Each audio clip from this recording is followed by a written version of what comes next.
Bueno, hola, buenas tardes a todos. Desde los directos de CAR Primaria, soy Pepa Rey, médico de familia, la referente de CAR Primaria para el Centro de Salud San Juan de la Cruz. Y un saludo para todos los componentes de CAR Primaria y para todos los que nos ven y escuchan, y especialmente para Marcos García Aguado, que te seguimos echando de menos. Bueno, hoy tenemos la suerte de contar con Raimundo Andrés, el doctor Raimundo Andrés, que es internista y es el jefe de la unidad de lípidos de la Fundación Jiménez Díaz. Vamos a hablar de lípidos, obviamente, y en prevención primaria y secundaria, novedades, incluso algún truquito, como me decías ayer, y alguna estrategia para ver qué hacemos con nuestros pacientes. Así que sabes que la sesión es grabada, que luego se edita y se colgará en el portal de CAR Primaria para todos los oyentes también, que lo podréis volver a ver, lo podéis volver a ver en carprimaria.com. Pues nada, sin más dilación, Raimundo, muchísimas gracias por acompañarnos. Sé que va a estar muy bien tu sesión y nada, al final te esperamos con preguntas. Fenomenal. Muchas gracias, Pepa. Gracias a los organizadores por la invitación y bueno, espero serviros de ayuda y como le decía Pepa antes, estar inspirado a la hora Seguro de que sí. daros la charla.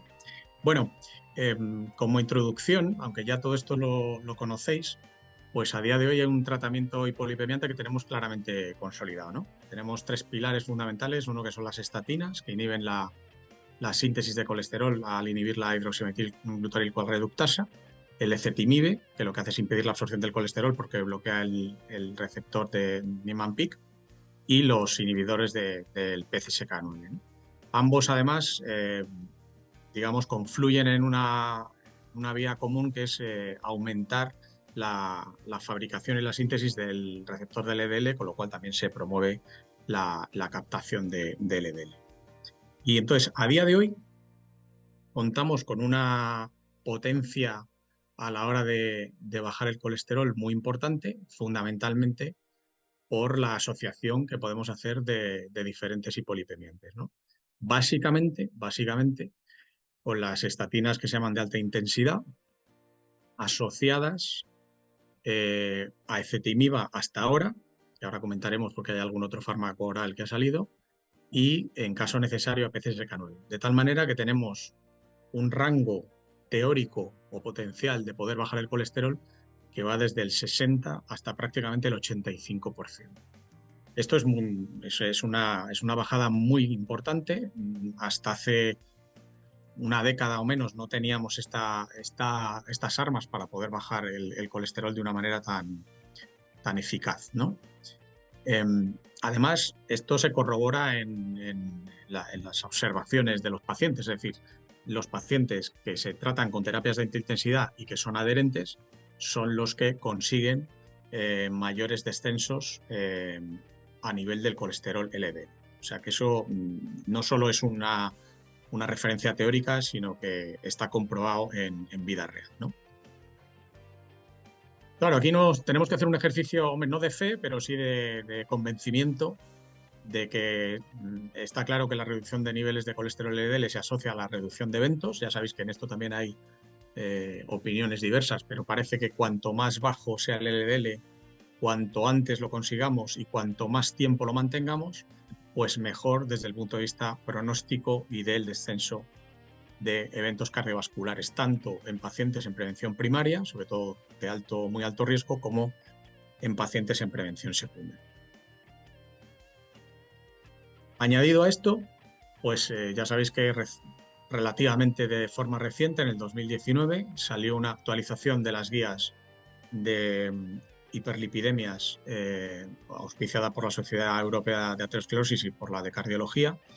Y hay fundamentalmente dos grupos de pacientes que, por un lado, son los pacientes que ya tienen enfermedad cardiovascular establecidas, que se consideran de muy alto riesgo, en los cuales se considera que el objetivo del LDL ideal sería por debajo de 55 miligramos de decilitro, o al menos conseguir una reducción de un 50. Y el otro gran grupo serían los pacientes con hipercolesterolemia familiar, fundamentalmente hipercolesterolemia familiar heterocigota. Aquí el objetivo es un pelín menos ambicioso, que sería el de 70, o también como objetivo secundario el conseguir reducciones de colesterol LDL de al menos un 50%.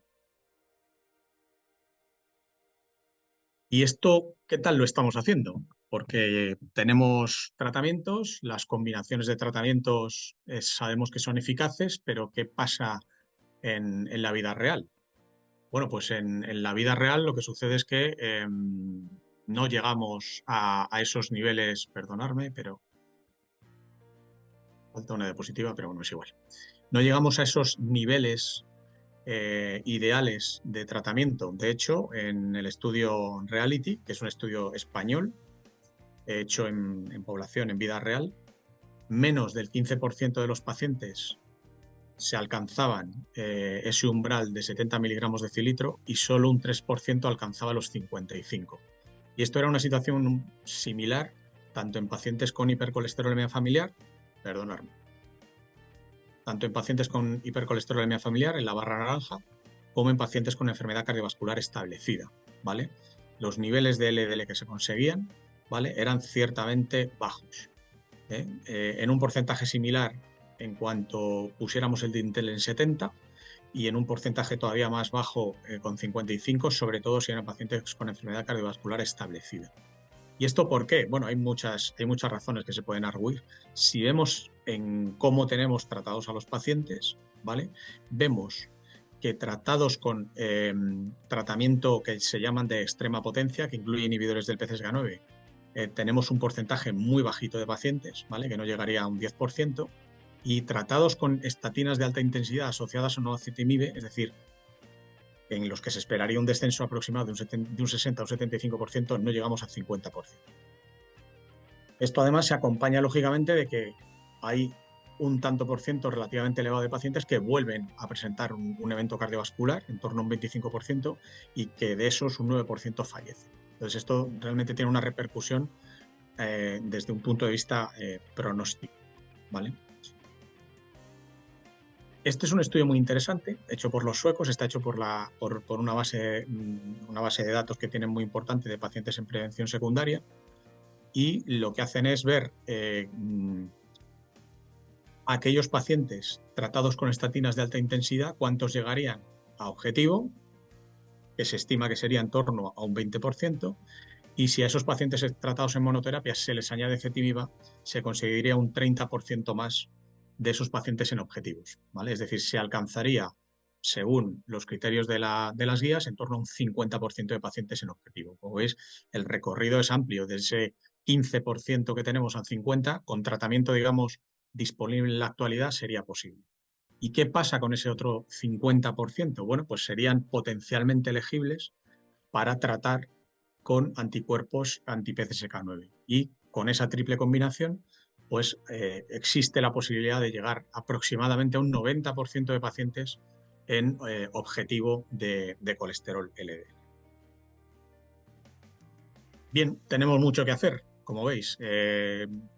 Si establecemos un triángulo de pacientes, profesionales, administraciones sanitarias, pues todos tenemos nuestra parte de responsabilidad. Los pacientes a la hora de fomentar hábitos de vida saludable, de controlarse la tensión, el azúcar, hacer ejercicio, dieta sana, tomar bien la medicación. Los profesionales en cuanto a formación y en cuanto a promover una continuidad asistencial, que ya sabéis que es básico, ¿no? Esto a vosotros no hace falta que os lo recuerde.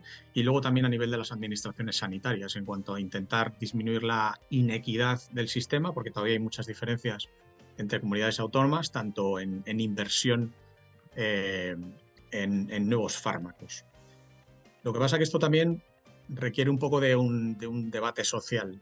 Un debate social porque no perdamos de vista que así como las estatinas y la ezetimiba son fármacos que se han abaratado mucho en los últimos años, el coste de los anti-PCSK9 es muy alto.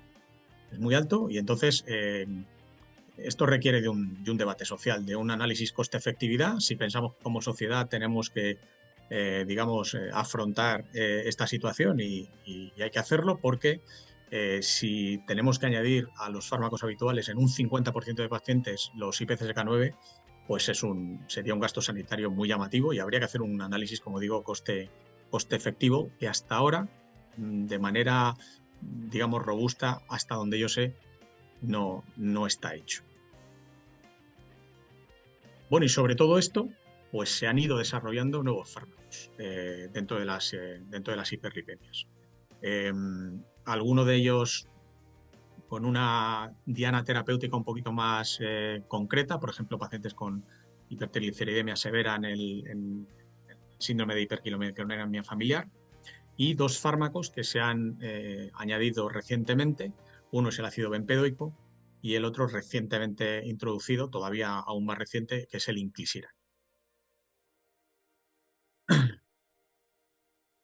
¿Qué es el inclisiran? Bueno, pues el inclisiran está basado en técnica de ARN mensajero, es un ARN mensajero de pequeño tamaño de interferencia, ¿vale? Que tiene dentro de la molécula un terminal GalNAc, ¿vale? Que lo que le hace es que pueda ser captado de manera específica por un receptor hepático de la sialoglicoproteína, y a través de la asociación al ARN mensajero del PCSK9, pues lo que hace es degradar este ARN mensajero e impide la transcripción y la formación de PCSK9. Es decir, tiene un efecto similar al de los anticuerpos antimonoclonales. Con los anticuerpos bloqueamos el PCSK9, con el ARN mensajero impedimos la síntesis. El efecto farmacológico es similar y este fármaco tendría la ventaja del modo de administración, en el sentido de que hay que ponerlo cada 6 meses con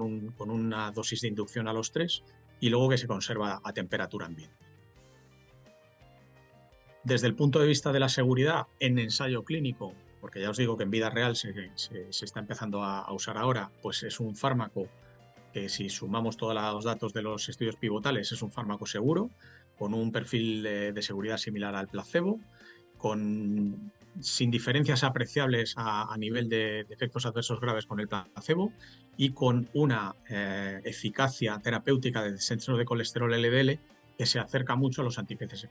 El anti-PCSK9, si hacemos números grandes, tendríamos un descenso de un 60%, con el inclisiran tendríamos un descenso de un 50%. ¿Vale? Este sería digamos, el análisis agrupado por los ensayos de fase 3, que son 9, 10 y 11. Como veis, con respecto a placebo, pues habría ese descenso en torno a un 50% mantenido en el tiempo y sostenida en todos los grupos de tratamiento, ¿vale? Aunque ya la dosis inicial, ¿vale?, ya produce un descenso llamativo del colesterol. Y aún no hay estudios publicados de reducción de morbimortalidad.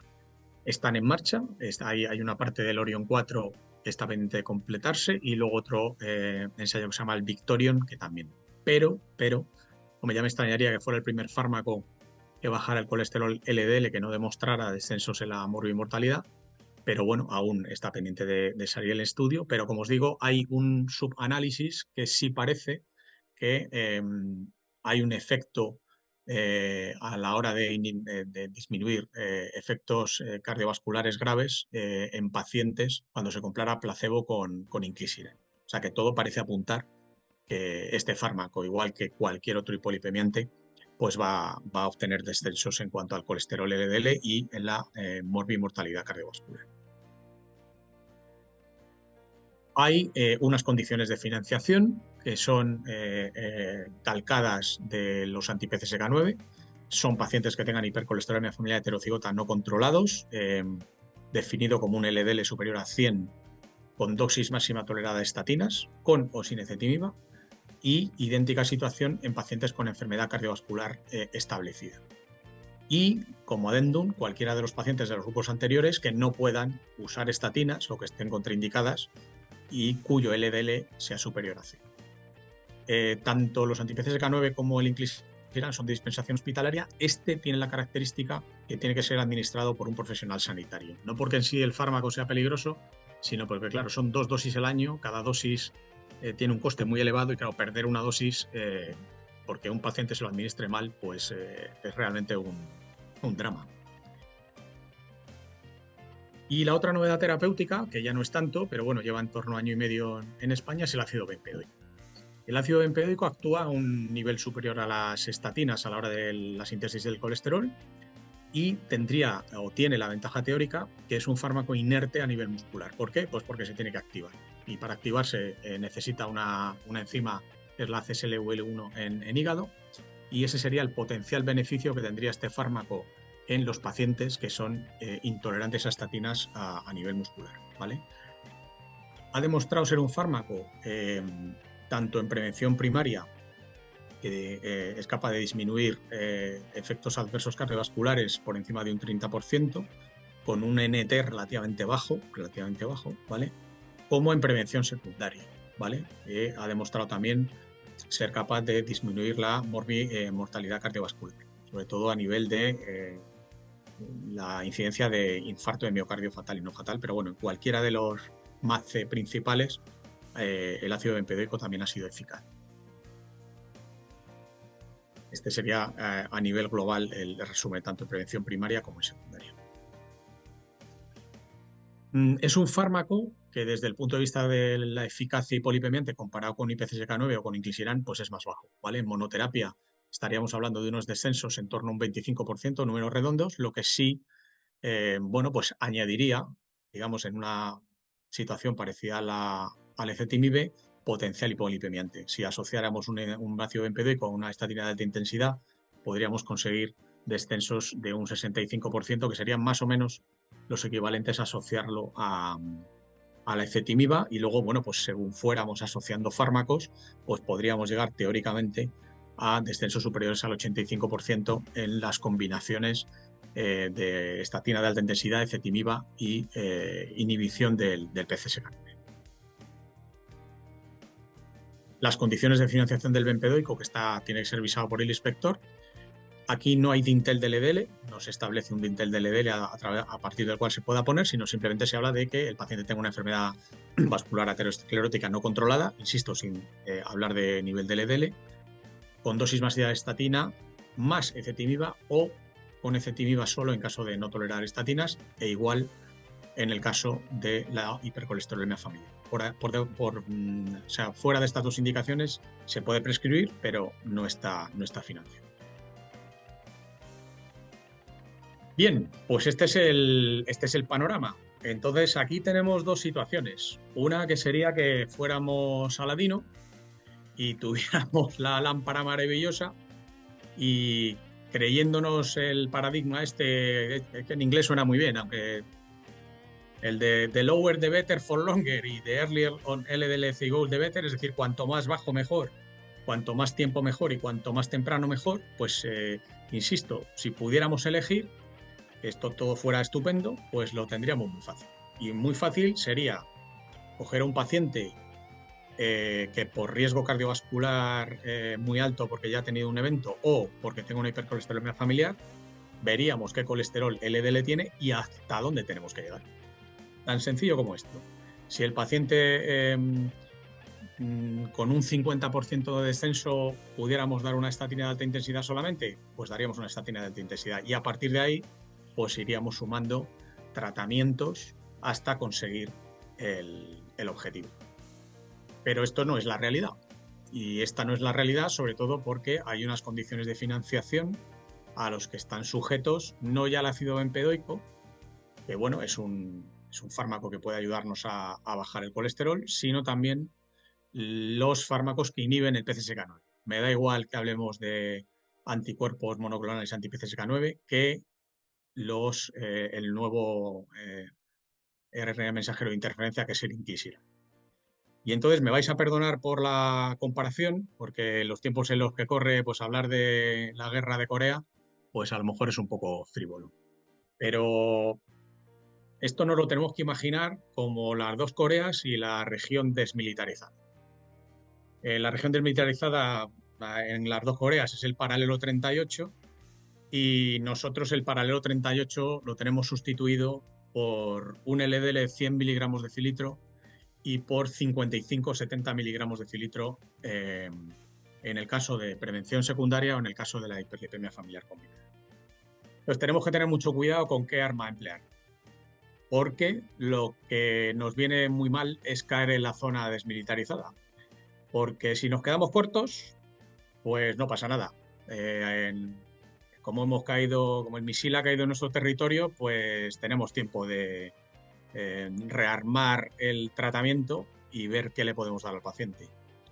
Si nos pasamos no hay problema, hemos dado la diana y lo tenemos acabado el enemigo. Pero si caemos en la zona desmilitarizada, tenemos un problema, ¿vale? El problema es que el paciente está por debajo de 100 miligramos de cilitro y entonces no le podemos asociar un fármaco que inhibe el PCSK9, le hace volocumab, alirocumab o inclisiran, ¿vale? Pero tampoco ha llegado al objetivo terapéutico de 55 a 70 miligramos de cilitro. ¿Qué nos queda en estos pacientes a los que hemos iniciado a lo mejor una estatina de alta intensidad asociada a ezetimibe? Pues añadirle el bempedoico. Lo que pasa que, bueno, pues el bempedoico tiene un efecto que es discreto. Si el paciente nos ha alcanzado prácticamente objetivos, pues sí, tenemos cintura. Le añadimos el bempedoico y podemos llegar a objetivos. Pero si el paciente se nos ha quedado muy cerca de los 100 miligramos de cilitro, pues insisto, aquí en la zona desmilitarizada tenemos un problema. Porque serían pacientes que a día de hoy, y como os he dicho antes, aquí bueno, pues podemos entrar en el debate del coste-eficacia, de la capacidad que tenemos para financiar los fármacos, porque claro, no solo están los hipolipemiantes, sino muchísimos otros más. Pero a día de hoy, como os comentaba, estos pacientes no están en objetivo. Es probable que si nos quedamos cerca de esos 100 miligramos tampoco lo van a estar con ácido bempedoico y tampoco vamos a poder usar un fármaco inhibidor del PCSK9. Entonces aquí hay que andar con mucho tiento, ¿vale? Hay que andar con mucho tiento. Hay a veces que hay que pensar si en estos pacientes empezamos solo con una estatina de alta intensidad, vemos si se nos queda por encima de 100 miligramos de cilitro y entonces podemos asociarle un tratamiento más potente. Y bueno, ese sería un poco mi planteamiento inicial y espero que os haya servido un poco de utilidad.